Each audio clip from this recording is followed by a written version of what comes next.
Bienvenue aux 13h de BF1 dans l'actualité de ce 19 août 2020. On ne marche plus, on nage dans les rues de certains quartiers de Ouagadougou depuis l'installation de la saison pluvieuse.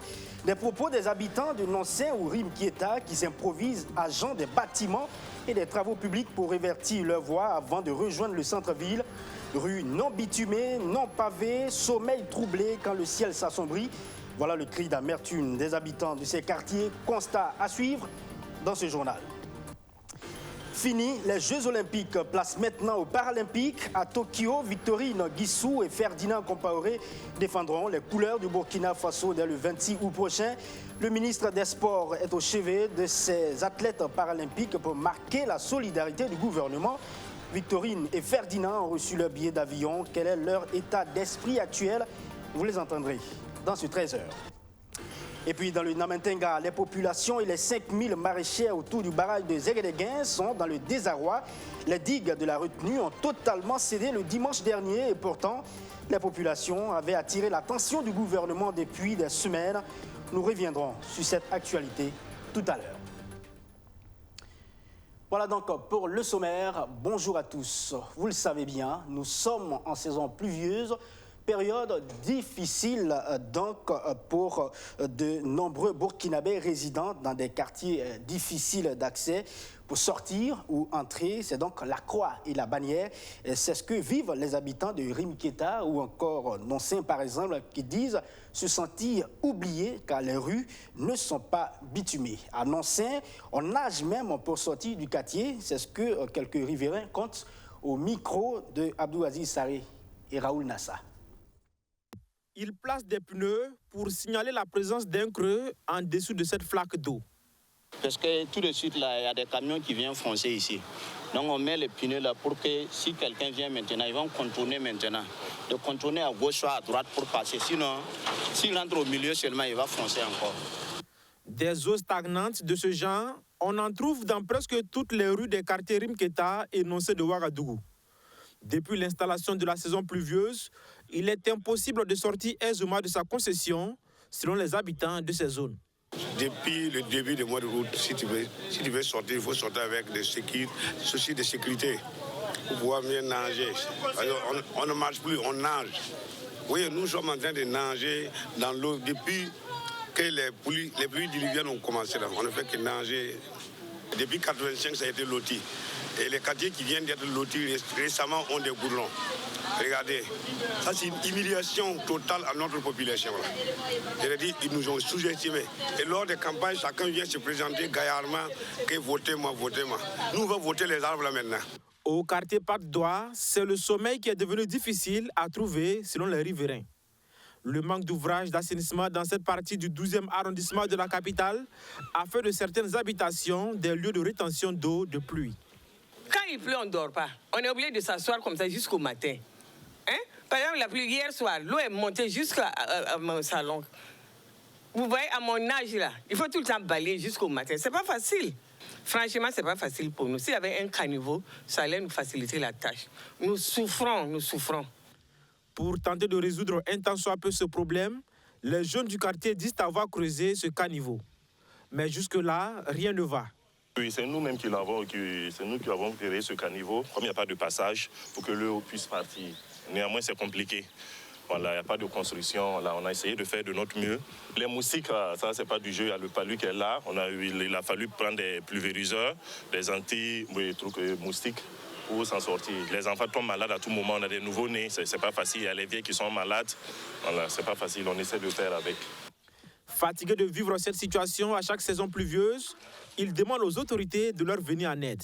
Il y avait un fossé à côté du mur là, de l'école. Bon, le fossé n'existe plus. Bon, je ne sais pas. Il faut que vraiment l'État essaie de voir ça. Surtout que le président est dans notre quartier, à la Patte d'Oie.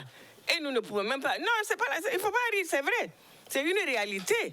Il faut qu'ils viennent passer, sillonner ici pour voir ce qui se passe. En attendant que leur cri de cœur soit attendu, ces populations de la Patte d'Oie devront continuer à vider leurs maisons à chaque tombée de pluie.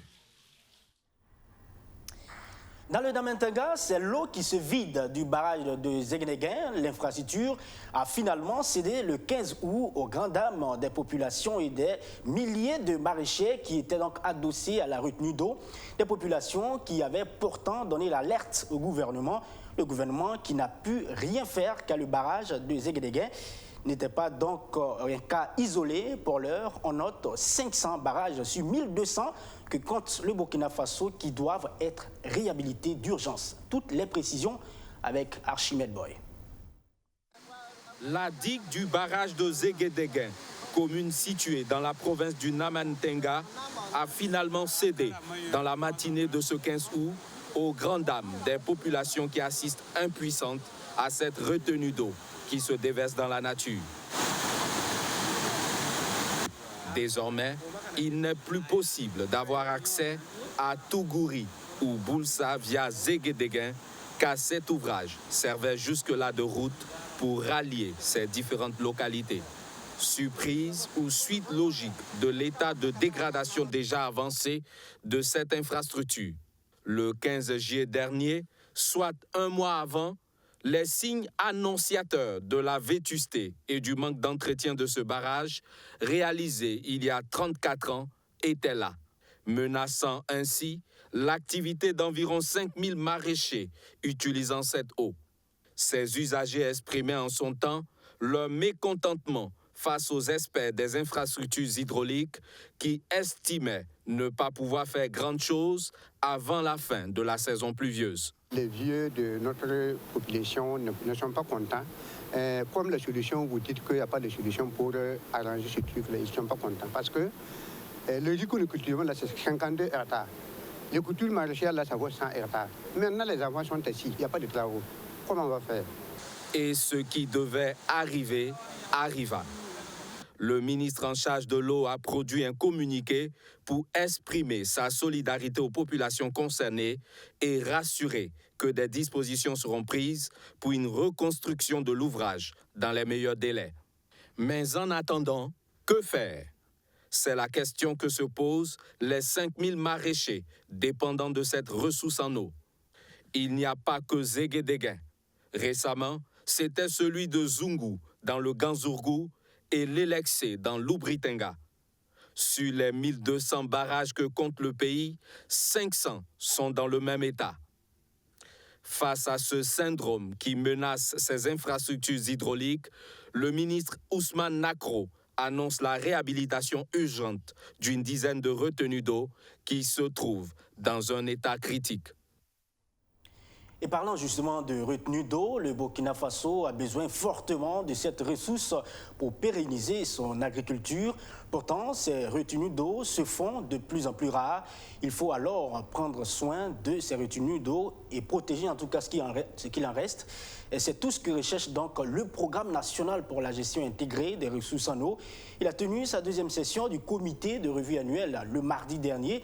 Une session où il a été aussi question de faire le bilan à mi-parcours du programme. Maxime Ilboudo, Justin Monteau. L'agriculture occupe 90% de la population burkinabé, selon le ministère en charge de l'agriculture. Une agriculture qui dépend fortement des ressources en eau. Or, ces ressources se font de plus en plus rares, d'où la nécessité de protéger et de préserver les retenues d'eau déjà disponibles. Et c'est ce à quoi s'intéresse le Programme national pour la gestion intégrée des ressources en eau. Sa mission, contribuer durablement à la satisfaction des besoins en eau douce des usagers et des écosystèmes aquatiques. Ce 17 août, le comité de revue de ce programme fait le bilan des activités menées durant le premier semestre de l'année 2021. De ce bilan, il ressort un taux d'exécution de 53,92%. Cette année, on a eu quand même une bonne exécution des activités à la même période comparée à l'année passée. Et c'est dit qu'il y a une certaine satisfaction et un certain niveau d'engagement et de mobilisation des acteurs sur le terrain que nous saluons. Et nous souhaitons que cette action soit continue, ce qui permettra donc au programme d'atteindre ses objectifs avant la fin de l'année. Comme action menée sur le terrain, il y a le curage du barrage de Yaramoko, dans la commune de Bagassi, et l'enlèvement des plantes aquatiques envahissantes des barrages de Ziga. Le prochain semestre, le comité compte élaborer un schéma d'aménagement et de gestion de l'eau pour le complexe Soro Samandeni. Il y a le recouvrement de la contribution financière en matière d'eau, donc où nous avons amené des actions. Et l'objectif, effectivement, c'est élargir la base de l'assiette à travers un certain nombre d'activités que les structures de mise en œuvre vont mener. Il y a aussi l'action qui consiste en tout cas à la protection des ressources en eau à travers effectivement les actions de désensablement, de protection des berges, de plantation qui sont menées sur le terrain avec les comités locaux de l'eau. Le programme national pour la gestion intégrée des ressources en eau est défini pour un délai de 15 ans, de 2016 à 2030, et subdivisé en phases quinquennales. Le budget de sa mise en œuvre est de 69 milliards de francs CFA, dont 22,17% sont financés par l'État burkinabé. Je vous le disais en début d'édition, pourront-ils ramener des médailles comme l'a fait Hugues Fabrice Zango au triple saut à Tokyo? Nous osons croire, car c'est à Tokyo effectivement que Victorine Guissou et Ferdinand Compaoré vont compétir cette fois pour les Jeux paralympiques qui démarrent donc le 26 août prochain. Les deux athlètes ont reçu le billet d'avion des mains du ministre des Sports qui témoigne ainsi sa solidarité aux représentants du Burkina Faso. Alexis Belemnaba. Victorine Guissou et Ferdinand Compaoré représenteront le Burkina Faso aux Jeux paralympiques de Tokyo 2020, dont l'ouverture est prévue le 26 août prochain. Ces deux athlètes prennent leur billet d'avion des mains du ministre en charge des Sports. L'objectif de Dominique Nana est de leur traduire la solidarité du peuple burkinabé en leur souhaitant le même succès que le triple sauteur Hugues Fabrice Zango. C'est notre devoir de venir leur témoigner la solidarité du gouvernement, de l'ensemble du peuple burkinabé, et leur donner toute notre confiance par rapport aux compétitions auxquelles ils vont prendre part, en leur souhaitant de pouvoir venir avec le même succès que ceux qui étaient partis pour les Jeux d'été ont pu nous amener.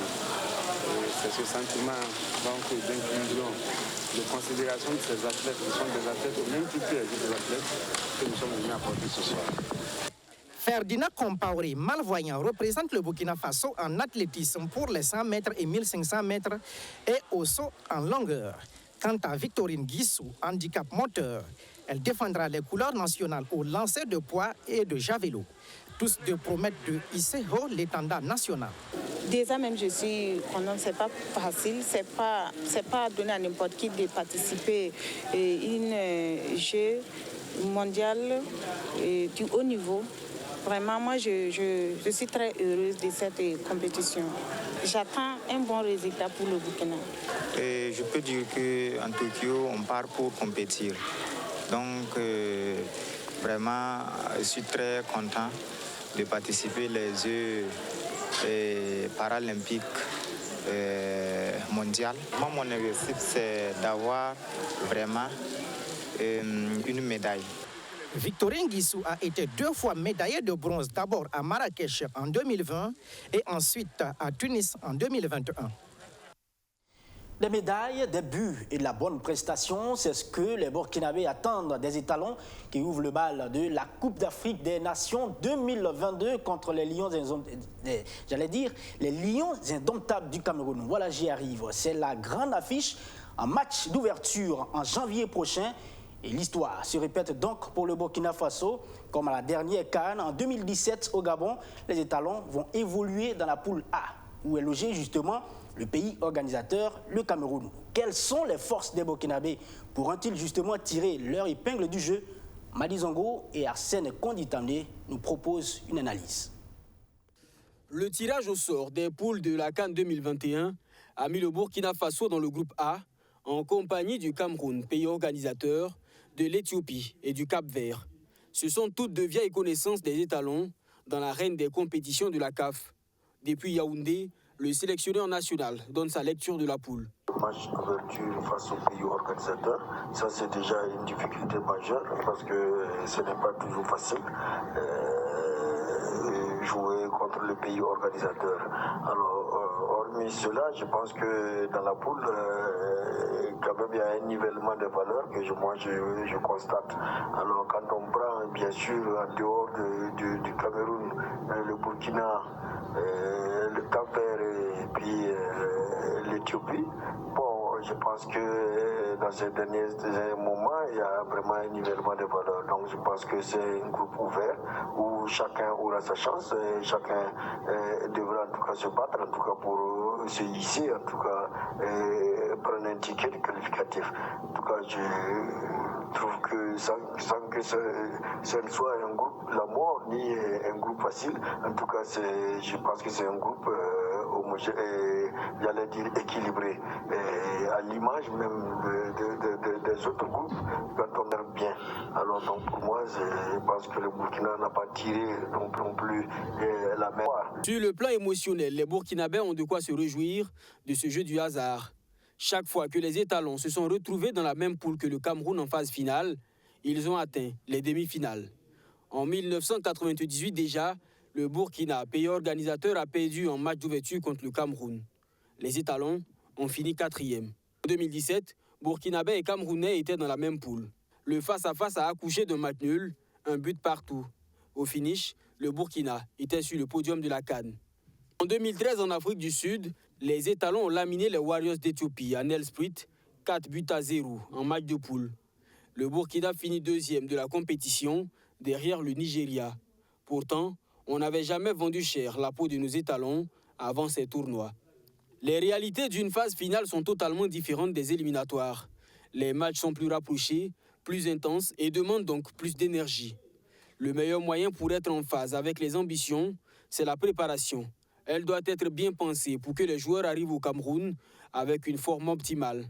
Le Burkina a le potentiel pour effectuer un bon séjour en Afrique centrale, comme en 2017. En attendant, c'est le ministre de l'Habitat, de l'Urbanisme et de la Ville qui fait œuvre utile.